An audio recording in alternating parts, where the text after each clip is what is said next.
He took his mistress to the company gala and froze when his ex-wife kissed the billionaire. The handmade paper envelope, with its gold monogram gleaming under the late afternoon light of New York City, seemed to mock her. Placed on the reclaimed wood table that served as the heart of her small studio, the invitation was a ghost from the past, a messenger from a world she was desperately fighting to leave behind. The elegant script announced the annual gala of Lumina Innovations, the most anticipated event on the city's corporate calendar. For a moment, Victoria Hayes felt the visceral urge to tear it into 1,000 pieces, to incinerate that scrap of paper carrying the weight of a lifetime of memories and hurts. Lumina Innovations wasn't just a company, it was the monument that Alexander Grant, her ex-husband, had built on the ruins of their marriage. Every brick of that tech empire had been cemented with the time, dedication, and dreams she once believed were shared. Victoria stepped away from the table, the scent of sawdust and varnish from her workshop filling her lungs, an aroma that had become the perfume of her new identity. The divorce hadn't been just a separation, it had been a demolition. Alexander, with his army of suited lawyers and a coldly calculated narrative, had painted her as a dazzled and ambitionless wife, a decorative figure in his ascending life. He disarmed her with legal jargon and polished cruelty, ensuring he kept almost everything: the duplex penthouse on the Upper East Side, with its panoramic view swallowing Manhattan, the investment portfolio, the art pieces they'd chosen together at galleries during romantic trips. To him, the empire. To her, a modest settlement and the shell of an identity she barely recognized. The betrayal, the final blow, came in the form of Brooke, an intern 20 years younger, whose voracious ambition was a distorted mirror of Alexander's own hunger for power. The discovery wasn't a single dramatic event, but a slow and torturous erosion of her trust. It started with an unfamiliar sweet perfume clinging to his shirts, then last-minute business trips on weekends, text messages quickly deleted when she entered the room. Alexander's denial was a masterpiece of psychological manipulation, turning her intuition into hysteria, her questions into unhealthy insecurity. "You're imagining things, Vic. It's the stress," he'd say, with an exasperating calm that made her doubt her own sanity. For over a year after signing the papers, Victoria lived as a spectator in her own life. The days dragged in a grey haze of apathy. She was a ghost haunting the rooms of a rented apartment in Brooklyn, a space that, ironically, she lacked the energy to decorate. The woman who had graduated with honors in architecture, who dreamed of having her own studio and revolutionizing interior design with a more human and emotional approach, had vanished. Then on a rainy morning, staring at her reflection in the bathroom mirror, the sunken eyes, pale skin, shoulders slumped under an invisible weight, something snapped. A spark of anger, an ember of the old Victoria, stubbornly ignited. She was tired of being the victim, the betrayed wife, the footnote in Alexander Grant's success biography. That day, she grabbed a notebook and started sketching. They weren't grand projects, but small acts of creation: a new layout for the living room, a color palette for the bedroom, a sketch of a chair that seemed to embrace whoever sat in it. The restart was slow, organic. It began with a project for a friend who had just moved, then a friend of a friend. Her name started circulating in whispers, a well-kept secret among those seeking more than just aesthetics. Victoria's style was the antithesis of the cold, impersonal minimalism that Alexander idolized, and which had become the visual signature of Lumina Innovations. She didn't create showrooms, she created homes. Her projects told stories, weaving the residents' biographies into textures, colors, light. She blended modern with vintage, sophisticated with cozy, crafting spaces that pulsed with life and personality. They were places to be lived, loved, messed up. They were sanctuaries. The gala invitation was, in a perversely ironic way, proof of her success. One of her newest clients, a Wall Street executive who'd hired her to transform his loft in Tribeca, had become her biggest advocate. Enchanted with the makeover of his home, he'd insisted on getting her an invitation, claiming it was an unmissable networking opportunity, a chance to hook the sharks that could catapult her studio to the next level, a chance to finally emerge from Alexander's shadow. The decision to go wasn't immediate. For days, the invitation sat on the table, a silent dilemma. Going meant reopening wounds, facing pitying stares, awkward conversations, the triumphant presence of Alexander and his new muse. But not going. Not going meant yielding to fear. It meant allowing them to still dictate the boundaries of her life. On the night of the event, her preparation was a war ritual. She wasn't dressing for a party, she was donning her armor. She chose a pure silk dress, a deep emerald green that made her chestnut hair shine like fire and enhanced her skin tone. It was a dress that didn't apologize, that didn't go unnoticed. It was a statement. Her best friend, Megan, a sharp-tongued lawyer with unwavering loyalty, came to help her. "Girl, you're not going to a party. You're going to reclaim your kingdom," Megan said, as she zipped up the dress. "This dress doesn't say poor thing. It says, the Queen has arrived. So go there and make them remember who they lost."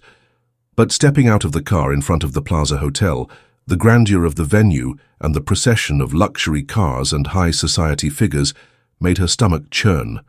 The crisp New York air mixed with expensive perfume and the vibration of power emanating from the entrance. For a moment, she felt like an imposter, an outsider about to invade enemy territory. Then she took a deep breath, remembered Megan's words, lifted her chin and walked toward the light, ready for whatever the night held. She was no longer the abandoned wife. She was Victoria Hayes, and her story was just beginning to be written. The grand ballroom of the Plaza Hotel was a world apart, an ecosystem of power and opulence where the air seemed thinner, dense with the hum of strategic conversations and the clink of crystal glasses. Monumental chandeliers like constellations of diamonds poured golden light over the American elite, turning the space into a glittering stage. Victoria crossed the threshold, and for an instant, the volume of conversations seemed to dip, as if the sea of tuxedos and couture gowns parted for her passage. The emerald green of her dress was a vibrant affront to the sober palette of blacks, silvers, and nudes dominating the room. It was the color of boldness, of life reborn. She felt the eyes on her, a wave of curiosity and appraisal. They were the same eyes that a year ago dissected her with pity, the same faces that whispered about her divorce scandal. Tonight, though, the pity had been replaced by something different. Surprise, perhaps even a hint of admiration. She was no longer an appendage to Alexander Grant, she was an event in herself. With a posture she didn't feel but projected with the precision of an architect drawing a straight line, Victoria began to circulate. A polite but impenetrable smile was her mask. She exchanged brief greetings with some acquaintances, enduring the veiled questions and compliments that sounded more like interrogations. "Victoria, darling, you look radiant. Single life suits you," they'd say, with a tone implying the opposite. Each interaction was a small battle of composure, a test for the armor she'd worn. She focused on her goal: find the executive who'd invited her, thank him, and perhaps get introduced to one or two promising contacts. But her eyes, treacherous, scanned the crowd for him. And then she saw him. Alexander. He was exactly as she remembered, and yet completely different. The Italian-tailored suit, the dark hair perfectly groomed, the expensive watch on his wrist. But there was a stiffness in his shoulders, a tension in his jaw that hadn't been there before. He didn't look like a man enjoying his triumph. He looked like a king guarding his throne. And at his side, like a red and devouring flame, was Brooke. She wore a crimson low-cut dress that seemed molded to her young, slender body. Her beauty was undeniable, but it was a sharp, predatory beauty. She clung to Alexander's arm with performative possessiveness, her head thrown back in a laugh that, even from afar, sounded shrill and artificial to Victoria's ears. They were the couple of the moment, the visionary CEO and his protégé-turned-lover, and now the unofficial First Lady of Lumina Innovations. People gravitated around them like moths to a lamp, offering obsequious smiles and servile laughs. They were the same faces that attended the dinners Victoria hosted, that praised her good taste and hospitality. Now they orbited the new star, leaving her on the periphery, a relic of a deposed regime. A bitter taste of bile rose in her throat. She forced herself to swallow, to remember why she was there. That night wasn't about Alexander. It was about her. She turned her back on the scene, a deliberate act of self-preservation, and headed to one of the opulent bars set up in the ballroom. She needed a moment, an anchor to steady herself in that sea of falsity. As she waited, she felt a presence approaching, a chill on the back of her neck announcing the inevitable. The confrontation she both feared and secretly anticipated was about to happen. "Vic, I didn't imagine you'd come." Alexander's voice, smooth as velvet but with a note of steel underneath, hit her like an electric shock. She turned slowly, composing her features into a mask of cold neutrality. "Alexander," she replied, her tone level, devoid of emotion. Her eyes then shifted to the woman beside him. "Brooke, you look... as always." The subtle pause before "as always" was her small, silent victory, a jab only the two of them would understand. Brooke's smile was a thin, sharp blade. "Thanks, Victoria. You too. This dress is a bold choice. Very green." The compliment was a disguised insult, an attempt to frame her as someone trying too hard, who didn't belong in that environment of discreet elegance. The tension between the two was palpable, a crackling energy that seemed to suck the oxygen around them. Alexander, sensing the exchange of hostilities, tried to intervene, his discomfort evident. "Vic has a new design studio. I heard it's going really well," he said, a comment meant to be friendly but sounding condescending, as if her success was a small, curious anomaly. It was the cue Brooke had been waiting for. She leaned forward, a predatory gleam in her eyes. "Oh yes, I heard about that. How great that you found a hobby to keep busy," she said, the word hobby dripping venom. "Actually, I was thinking of calling you. We're thinking of redoing the penthouse. You know, make it our own. The grey you chose for the walls is so melancholic. We need something with more life, more energy." It was a declaration of war, waged on the battlefield of interior design. Every word was a carefully chosen weapon to wound. "The penthouse is ours now. Your taste is depressing. You are depressing." She was trying to erase Victoria from the history of that place, from Alexander's life, reducing her to a second-rate decorator whose work needed fixing. Victoria felt a wave of fury rise, hot and violent.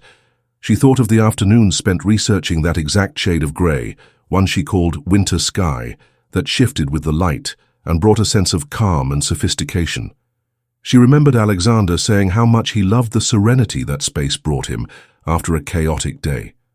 The image of Brooke in that space, profaning those memories, was unbearable. But instead of exploding, she channeled the rage into glacial calm. She held Brooke's gaze, a silence stretching 1 second longer than comfortable, letting the other's provocation hang and die in the air. "What a shame," Victoria said finally, her voice soft but cutting like a scalpel. "I'm afraid I can't help. My network of suppliers and artisans is exclusive to my clients." She paused, perfect timing. "And honestly, my curation process is quite rigorous. I only take on projects that align with a certain aesthetic sensibility, that value subtlety and narrative. I'm not sure your style would be compatible." A small collective gasp seemed to emanate from the people nearby, pretending not to listen. It was a devastating counterattack. Victoria hadn't just refused the petty request, she'd done it in a way that elevated her own work to a level of exclusivity and good taste, while by implication labeling Brooks as vulgar and unrefined. She'd transformed herself from ex-wife to an elite professional, unattainable. Brooks' face, for the first time that night, lost its composure. A mask of pure fury flashed in her eyes before being quickly covered by a fragile, forced smile. "I see. Well, I guess we'll have to find someone more accessible," she retorted, but the blow had already landed. Alexander, realizing the situation had spiraled completely out of his control, intervened more firmly. "Brooke, let's go. We have to greet the board members." He tried to guide her, but she shook him off, unwilling to admit defeat. She turned to Victoria one last time, her voice laced with false concern. "Just be careful, Victoria. Living in the past can be dangerous. Some people just don't know when to move on."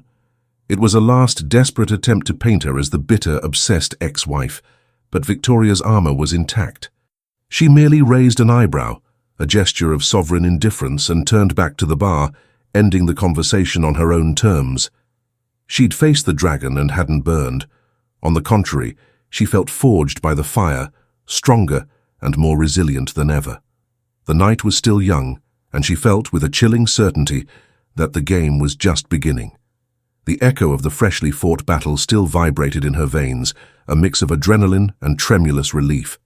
Victoria leaned against the cool marble of the bar, her heart pounding against her ribs. She'd won the first round, but the victory left a metallic taste in her mouth.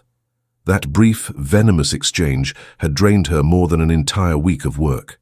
She closed her eyes for an instant, trying to anchor herself in the present, in the distant sound of the orchestra playing a smooth jazz tune, in the incessant murmur of conversations surrounding her. She needed a shield, a distraction. "A glass of sparkling water with a slice of Meyer lemon, please," she asked the bartender, her voice firmer than she felt. She needed clarity, not the numbing of alcohol. A choice for someone playing defense or preparing for the next attack. The masculine voice, deep and with a slightly raspy timbre, emerged beside her, cutting through the ambient noise with surprising precision. It wasn't loud, but it carried weight, a resonance that demanded attention. Victoria turned, a sharp reply already on the tip of her tongue, but the words died before being born. The man beside her didn't resemble anyone from Alexander's circle. He lacked the polished shine of tech executives, nor the relaxed arrogance of old money heirs from the East Coast. There was something fundamentally different about him. He was older, perhaps in his early 50s, with grey at the temples contrasting the black of the rest. His face was a map of experiences, with fine lines around the eyes suggesting both smiles and intense focus. The dark linen suit, impeccably tailored, couldn't disguise a physique that spoke of discipline, not trendy gyms. But it was his eyes that held her, a deep blue, almost cobalt, observing her with a mix of curiosity and nearly imperceptible amusement. There was a quietness to him, a self-assurance that needed no fanfare. Victoria composed herself, feeling momentarily disarmed. "Let's say I'm just appreciating the complexity of melting ice," she replied, a touch of irony in her voice. A slow smile spread across the man's face, a genuine one that softened the severity of his features. "A strategist, then. I admire that. Most people at these events drink to forget they're here." He extended his hand, a firm gesture without hesitation. Daniel Hawthorne. The name hung in the air for a second. It wasn't a name she recognized from celebrity magazines, but it sounded important, solid. "Victoria Hayes," she responded, shaking his hand. The contact was brief, but his skin was warm, the grip secure. "Pleasure to meet you, Victoria Hayes. Tell me, what brings a strategist to a battlefield as predictable as this?" There was a tone of complicity in his question, as if the two were outsiders sharing a secret joke. "Work," Victoria admitted, feeling surprisingly at ease. "The corporate hunt, as they say." "Ah yes, the great concrete jungle where predators wear silk ties," he laughed, a low and pleasant sound. "I confess I'm using the bar as a trench, counting the minutes until escape is socially acceptable." His honesty was refreshing. In that ballroom where every word was calculated, he spoke with disarming frankness. They talked for a few minutes, a light and unexpected conversation about the architecture of the plaza, about the melancholic beauty of New York on foggy days. Daniel was an intelligent conversationalist, an attentive listener, who asked questions that went beyond superficiality. He didn't ask, "What do you do?" but "What inspires you in what you do?" For the first time that night, Victoria felt the emerald armor relax a bit. She found herself talking about her passion for creating spaces that told stories, about how a person's home should be a three-dimensional diary of their life. It was then that the atmosphere shifted. A wave of cold seemed to emanate from her back, a disturbance in the force she knew all too well. Before even turning, she knew they were there. Alexander and Brooke approached, their expressions a mix of curiosity and irritation. The sight of Victoria chatting animatedly with an unknown and distinguished man had clearly bothered them. Interrupting something. Alexander's voice was falsely jovial, but his eyes were two chips of ice. He looked at Daniel with a quick, dismissive appraisal, the kind he reserved for subordinates or minor competitors. "Just having a pleasant conversation," Victoria said, her tone deliberately neutral. Brooke, meanwhile, fixed her gaze on Daniel, a seductive smile forming on her lips. She saw a powerful, well-dressed man, a new potential target for her charm. "We haven't been introduced," she said, her voice a calculated purr. Alexander, however, seemed to have processed something. His gaze shifted from Daniel's face to nowhere, his mind working at high speed. There was an uncomfortable familiarity in that face, an image seen in some confidential report, in some discreet article in the business section of a serious newspaper. "Alexander Grant, CEO of Lumina Innovations," he said, extending his hand to Daniel more out of habit than courtesy. "And this is Brooke Sinclair, our Director of New Business." Daniel shook his hand briefly, his face an impassive mask. Daniel Hawthorne. The name, said for the second time, hit Alexander like a punch to the gut. The color drained from his face. His smile froze. His eyes widened in a mix of shock, dread, and a sudden, terrible understanding. Daniel Hawthorne. He wasn't just an investor, he was the investor.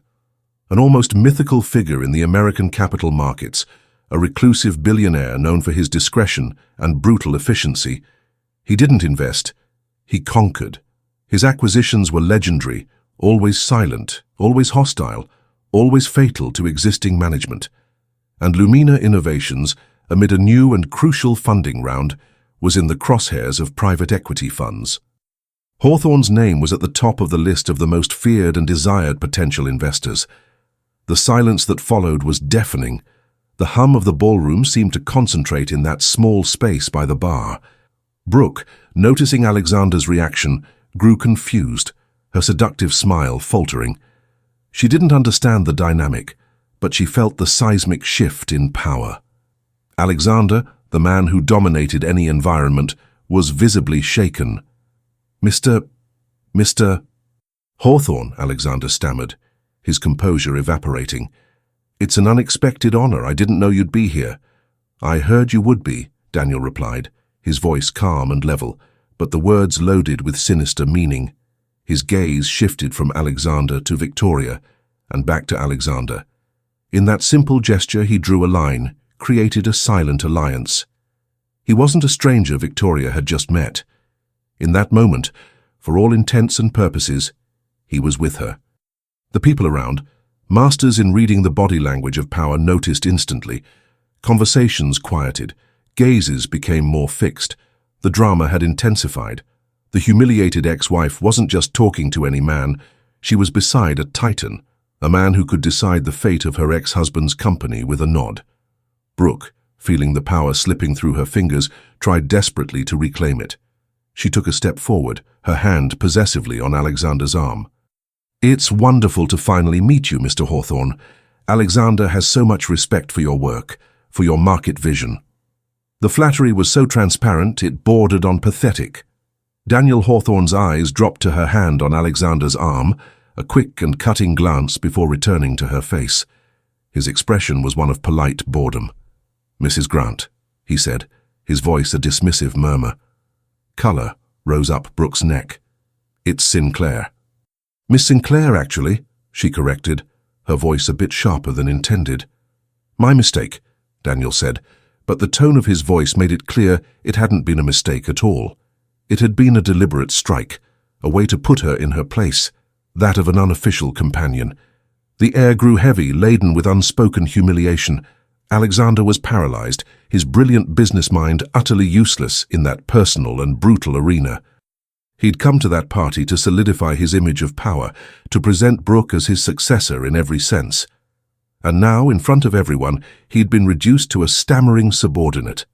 And Victoria, the woman he'd discarded as dead weight, was there, at the center of the hurricane beside the most powerful man in the room, a man who looked at her not with pity, but with genuine and protective interest. The gilded cage of the Plaza Hotel suddenly seemed small and suffocating. Alexander's party had become the stage for his own downfall, and the curtain for the next act was about to rise, promising a storm of unpredictable consequences. The tension in that small circle by the bar was a vortex, drawing the attention of everyone around. Alexander, who had always been the master of ceremonies in his own universe, was visibly lost. His plan for the night, a demonstration of strength and the consolidation of his new status with Brooke, had imploded spectacularly. Daniel Hawthorne's presence and his apparent intimacy with Victoria was a variable his analytical mind could never have predicted. He tried, with a pathetic effort, to retake the reins of the situation. "Well, we'll leave you two to talk. We have some board members to greet," he said, shooting Victoria a look that was a toxic mix of warning and plea. "Don't embarrass me further." But Brooke wasn't ready for a strategic retreat. To her, Victoria's closeness to Hawthorne wasn't a threat to avoid, but a challenge to conquer. She saw the situation not with the long-term vision of a strategist, but with the impulsiveness of someone feeling threatened in her territory. "Actually, darling," she said, her voice a sweet and venomous syrup, "I wanted to take advantage of Victoria being here to clear up a doubt."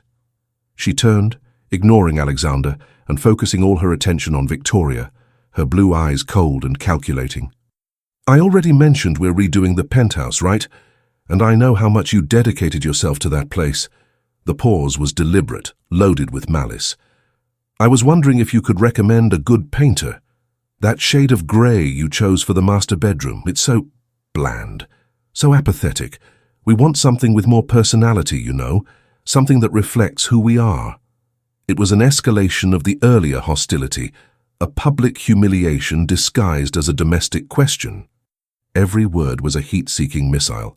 "The house is mine. The bedroom is mine. Your taste is boring. You are boring." She wasn't just marking territory. She was trying to rewrite history, reducing Victoria's role to that of a decorator with questionable taste, a footnote that needed correction and erasure. Victoria felt her blood boil. That grey, the winter sky, had been chosen after weeks of tests, a colour they painted together on a rare happy weekend, laughing as they splattered paint on each other. The memory, once a small treasured keepsake, was now being profaned by the image of Brooke in her bed, in her home, in her life. But the fury was contained by a wave of icy clarity. She was no longer the woman who cried over lost memories. She was a woman who built futures. She held Brooke's gaze, a defiant calm on her face. "I'm afraid I can't help," she said, her voice perfectly modulated, each syllable a drop of ice. "My contacts are one of the most valuable assets of my business, reserved exclusively for my clients." She paused, letting the implication that Brooke would never be a client hang in the air. "Besides, my studio has a very clear philosophy. We create spaces for people who appreciate the elegance of subtlety, who understand that personality doesn't mean shouting. I have the impression our aesthetics are fundamentally incompatible." The impact was immediate. A shocked silence spread through the group of onlookers. It was a masterstroke, a response that not only defended her taste, but elevated it, positioning her work as something exclusive and sophisticated, while by contrast painting Brooke's as cheap and strident. Brooke's face, for the first time, crumbled. A spark of genuine fury shone in her eyes before she could disguise it with a brittle smile. "Ah, I see. Exclusivity. Well, I guess I'll have to find someone on my own then." Alexander, realizing the barbs were turning into a public relations disaster, intervened more forcefully. "Brooke, that's enough. Let's go," he said, his voice firm, his hand on her back trying to guide her away. But Brooke, in an act of desperation, shook off his hand. She wasn't done. She turned to Daniel Hawthorne, her voice dripping false concern. "You need to be careful who you associate with, Mr. Hawthorne. Some people have trouble getting over the past. Things can get complicated. It was a colossal miscalculation, a clumsy and transparent play to poison Daniel's perception, to paint Victoria as an unstable, vengeful ex-wife.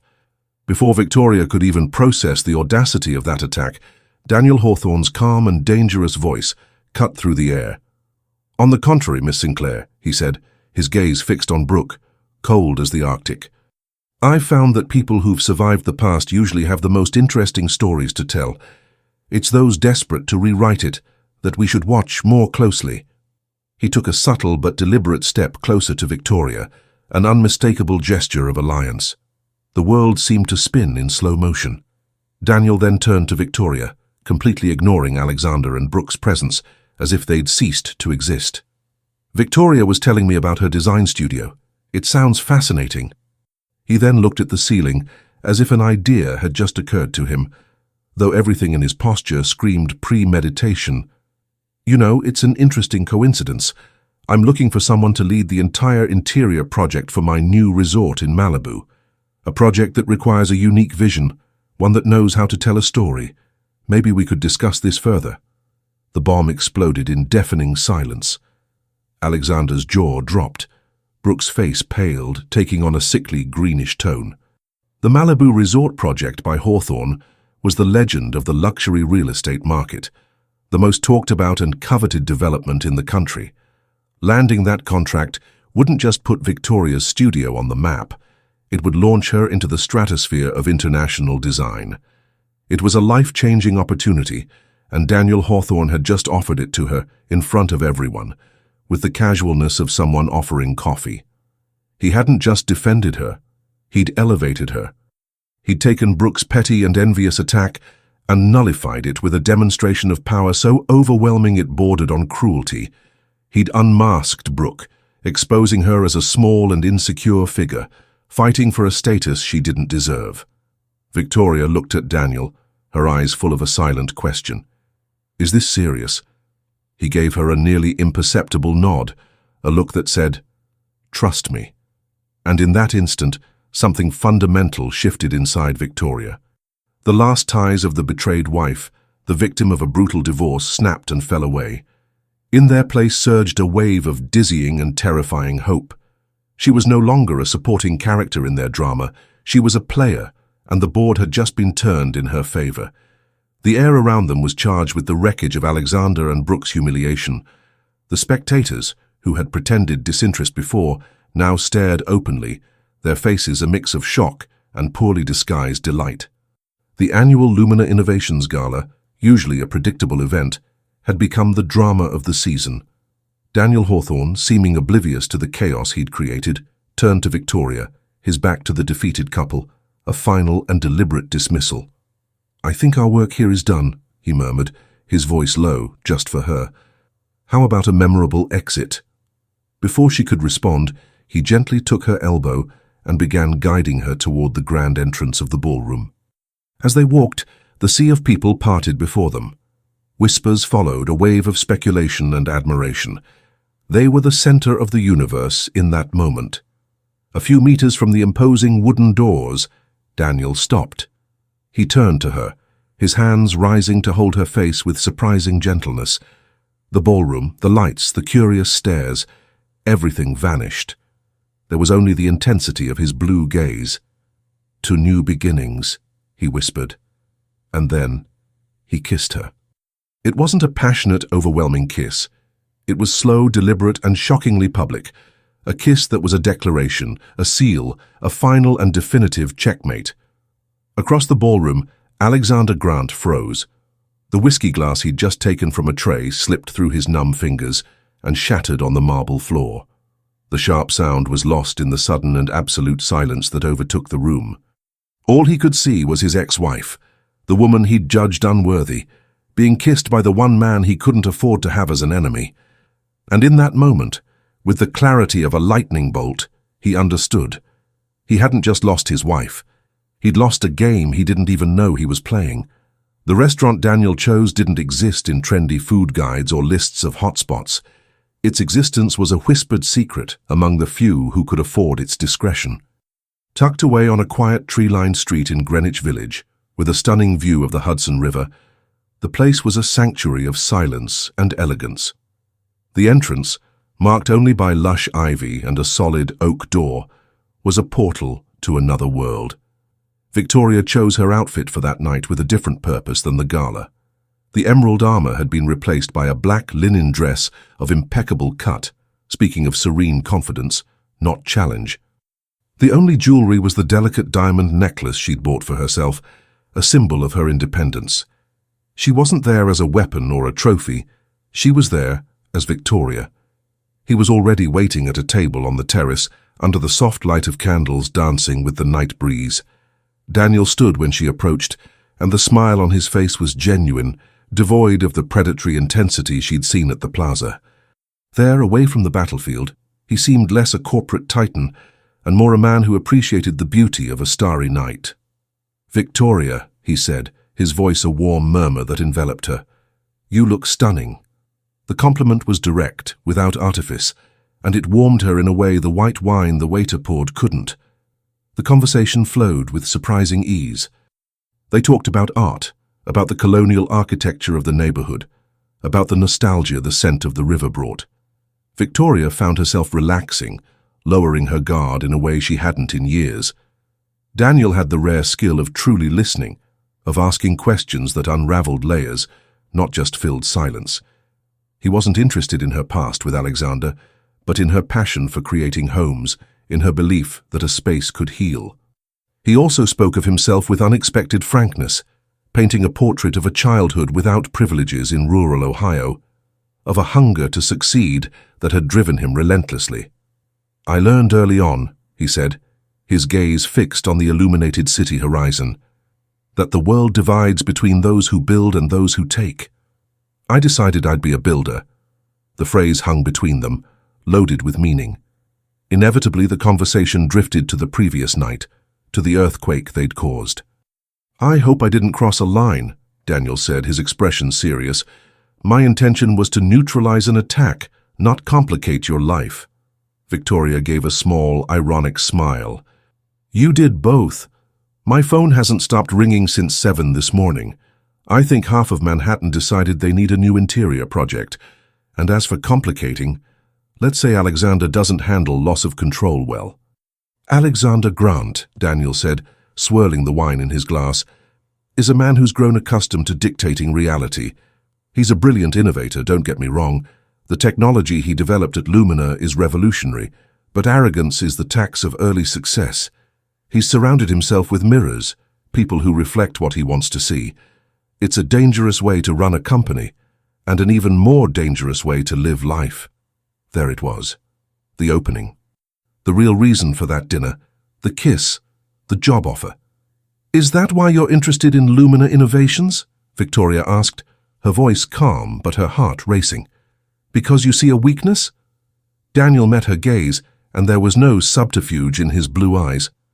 "I'm interested in Lumina because its technology could change the future, but it's being steered by a man who only looks at the quarterly dashboard. He's lost sight of the horizon. His company is vulnerable, and when something valuable is vulnerable, people like me pay attention."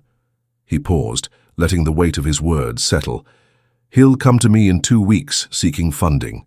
He thinks it'll be a standard meeting. He's wrong. I'm not considering a minority investment. I'm planning a controlling acquisition." Victoria's blood ran cold. A hostile takeover. The phrase sounded brutal, definitive. It would destroy Alexander. It would be the end of the empire he'd built tooth and nail. Part of her, the wounded and betrayed part, felt a wave of savage satisfaction. The image of Alexander dethroned, of Brooke stripped of her newly acquired power, was a revenge fantasy she barely dared admit. But another part, a deeper one that remembered the idealistic young man she'd married, felt a pang of sadness. "And what do I have to do with this?" she asked, her voice almost a whisper. "You, Victoria," Daniel said, leaning forward, the intensity back in his gaze, "are his blind spot, his Achilles heel. He underestimated you, discarded you. He never imagined you'd be in a position of power. He's so consumed by what happened at the Gala, by our association, that his focus is shattered. He'll enter that meeting on the defensive, emotionally rattled. He'll make mistakes, and I'll be there to capitalize on them." The puzzle pieces fit together with painful clarity. The kiss. The Malibu offer. It was a brilliant strategy, elegant and utterly ruthless. She was the bait, the psychological weapon used to destabilize the target before the final strike. "So I'm the bait," she said, the words leaving a bitter taste in her mouth. "You're not the bait," Daniel corrected, his voice firm. "You're the catalyst, and the Malibu offer is 100% real. I don't mix business and pleasure, and I never make an offer I don't intend to honor. You're the best designer for that project. The side effect your presence has on Alexander is just a happy coincidence." He reached across the table, covering her hand with his. His touch was warm, but a shiver ran down Victoria's spine. "I'm offering you a choice, Victoria. You can get up from this table now and the Malibu job is still yours. No hard feelings, no strings. Or you can help me. You know Alexander better than anyone. You know his weaknesses, his triggers. You can give me the leverage I need to ensure a smooth transition when I take control of Lumina." It was a pact with the devil, served on a silver platter with a view of the Hudson River. The revenge she'd secretly desired, the chance to be the architect of the fall of the man who'd destroyed her. It was an intoxicating, seductive thought. To have that power, to be the player, moving the decisive pieces. But at what cost? Would it turn her into someone like Alexander? Someone who uses people as instruments? She looked at Daniel, at the brilliant and calculating man who saw the world as a giant chessboard.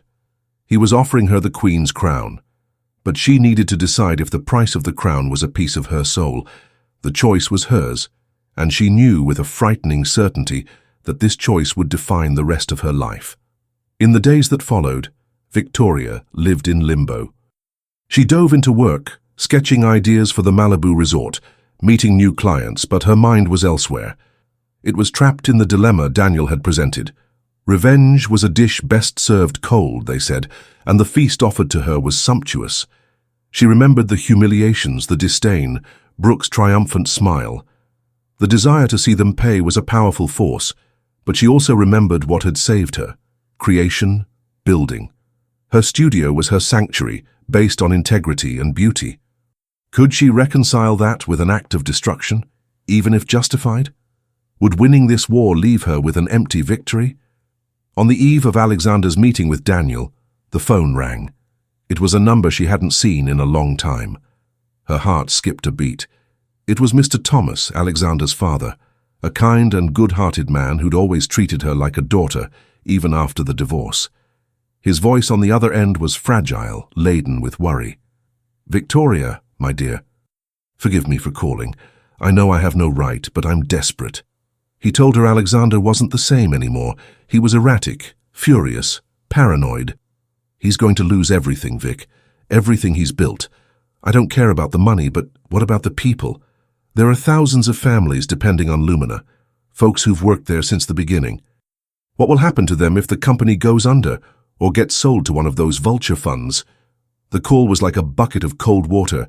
She'd been so focused on her personal drama that she'd forgotten the human impact, the anonymous lives that would be caught in the crossfire of her revenge. This wasn't just Alexander's empire, it was the livelihood of thousands. That night, she made her decision. She picked up the phone and called Daniel. "I've thought about your offer," she said, her voice clear and firm as steel. "And I'm going to help you, but not in the way you expect." There was a pause on the other end. "I'm listening," he said, his voice cautious. "I'm not going to give you his secrets," she continued. "I won't tell you what makes him sweat or how he bluffs at poker. That's not who I am. But I will give you something much more valuable. I'll give you a strategy for a better outcome, for everyone." She spent the next hour laying out her plan. It was a bold move, a gambit only someone who deeply knew the man and the business could conceive. It wasn't about destroying, it was about rebuilding. It was a queen's play.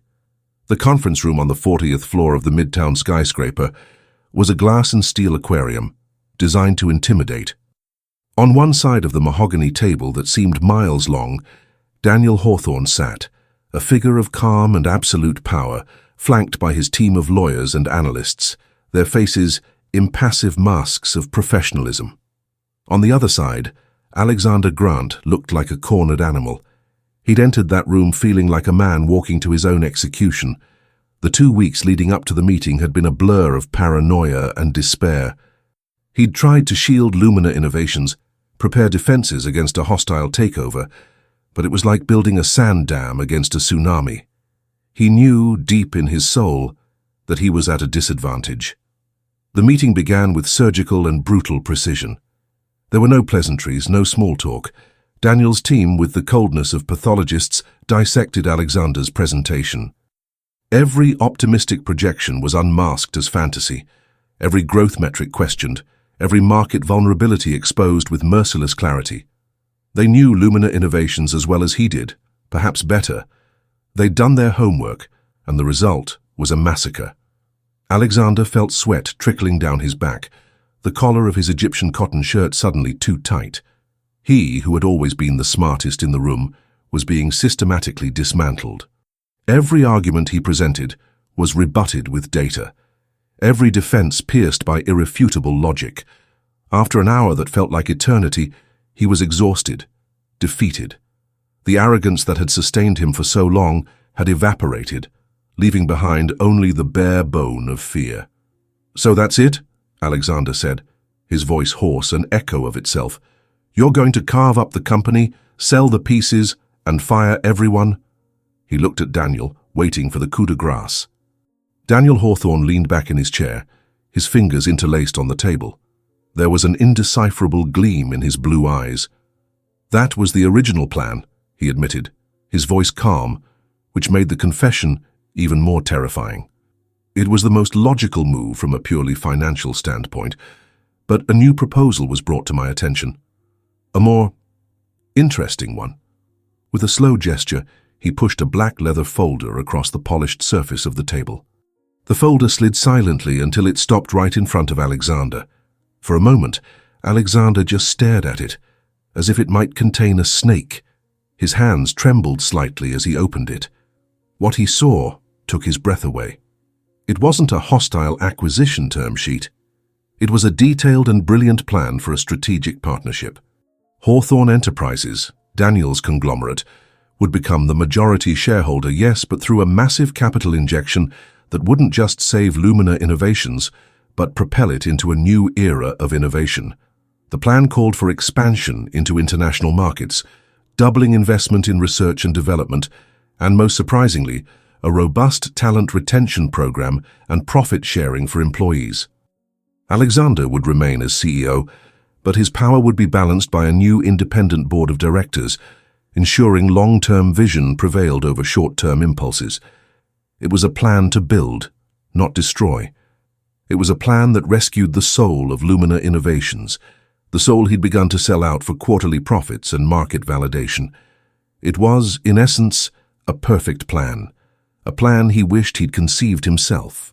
He flipped through the pages, his heart pounding with a mix of relief and disbelief. And then he reached the last page. It was a single sheet, an appendix titled Essential Conditions for the Partnership. There were 3 points. The first 2 were standard financial and governance clauses. The third, however, made the blood drain from his face. The immediate termination of Miss Brooke Sinclair's employment contract for unethical conduct and actions demonstrably harmful to the company's reputation and market value.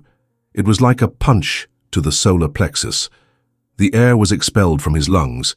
In that instant, the fog of confusion cleared, and the architecture behind it all revealed itself in blinding clarity. That clause wasn't the cold language of a lawyer. It was the handwriting of a queen. It was Victoria's play. She hadn't chosen the simple, barbaric revenge of seeing his empire in ruins. She'd chosen a more complex victory, more elegant and infinitely more devastating. She'd saved his company, his legacy, but with the precision of a surgeon, she'd excised the cancer poisoning it. She'd forced him into an impossible choice, his legacy or his mistress, his creation or his mistake. Alexander raised his eyes slowly, the dossier forgotten in his hands. He looked at Daniel Hawthorne, and mutual understanding passed between them, silent and absolute. "It was her idea," Alexander said. "It wasn't a question. It was a statement." Daniel simply nodded affirmatively. "She believes the man who built Lumina Innovations from nothing still exists somewhere inside you," Daniel said, his voice devoid of judgment. "She was willing to bet on him. The question, Mr. Grant, is whether you're willing to bet on yourself." The conference room, with its panoramic view of New York, became a confessional. Alexander was naked, stripped of his excuses and arrogance. He'd been completely outmaneuvered, not by the brute force of a competitor, but by the strategic intelligence of the woman he'd discarded as a decorative accessory. He'd prepared for a trench war and hadn't realized the terms of peace were being written in a palace by the hand of the person he'd most wronged. The choice was his.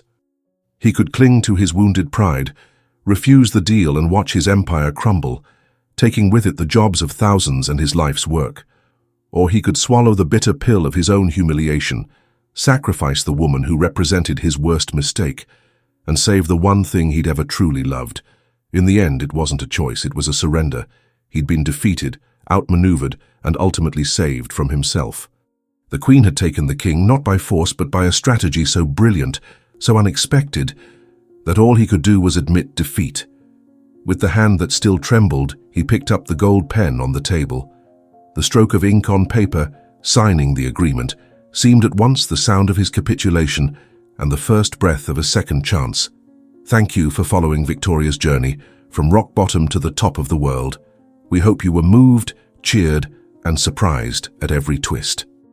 If you felt her pain of betrayal, thrilled at her triumphant return, and were left breathless by the final checkmate, we want to know. What did you think of this story? What was your favorite moment? And, on a scale of 0 to 10, what score would you give Victoria's journey? Leave your opinion in the comments. Your feedback is the fuel that drives us to create more narratives of love, loss, and above all, redemption. If this story touched you in some way, show your love. Give it a like so we know we're on the right track. Share it with that friend who loves top-quality drama, and most importantly, subscribe to our channel. Turn on the notification bell because we have a universe of other stories waiting to be told, and we don't want you to miss any. Thanks for being part of our community. Until next time.